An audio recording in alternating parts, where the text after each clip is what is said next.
Kia ora, Simon here from Jedi Cars. Just going to show you a video today on what to look for when you're looking at buying a new car for yourself. There's quite a lot of checks you can just do yourself. I'll just quickly show you through the main things to look for. So nice sunny day in Wellington, as you can see. So basically, when you do look at a car, you'll see that most of the scratches on a car would be when you park a car. So you can see there are a few scuffs on the wheels and stuff.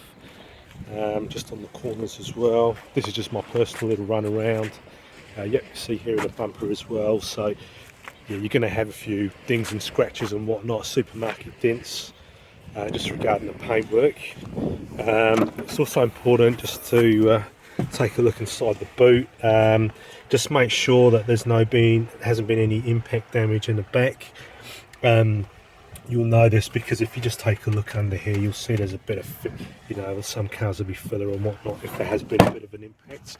Another way to see if a car's had an accident is just to make sure all the panels, particularly the bonnet, are all nice and flush and there's a kind of equal gap between all the sides. So that, yeah, and then just other things as well. Obviously have a quick look under the hood.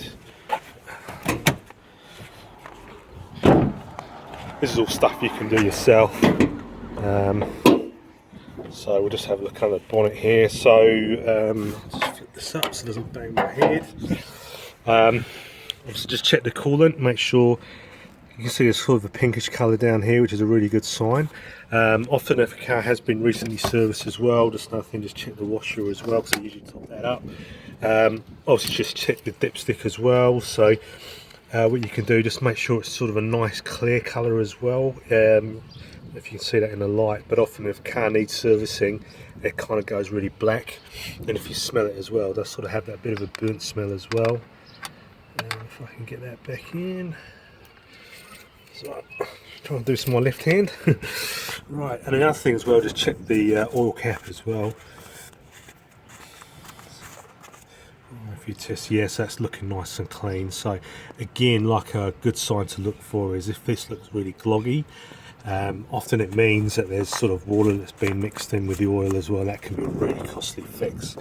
Obviously I've just parked the car up here, but when you do go to the owner's house, just have a quick look underneath the car just to make sure there's no oil stains or anything like that. It's another telltale sign. And then just have a quick flick through just the interior and whatnot.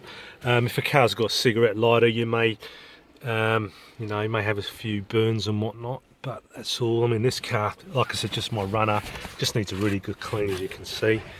And then what we'll do, we'll just jump in the car, have a flick through the service manuals as well, and like a really good car will have all the paperwork etc all kept in the car. And then I guess the other ultimate test will be just to make sure there's no warning lights that come on as well. I mean, ideally when you do look at a car, you just want to make sure that obviously it runs and starts okay, and ideally if you can check the car when it's cold started as well, that's a really good test as well. So hopefully this has been useful for you. Any questions, let me know. Cheers.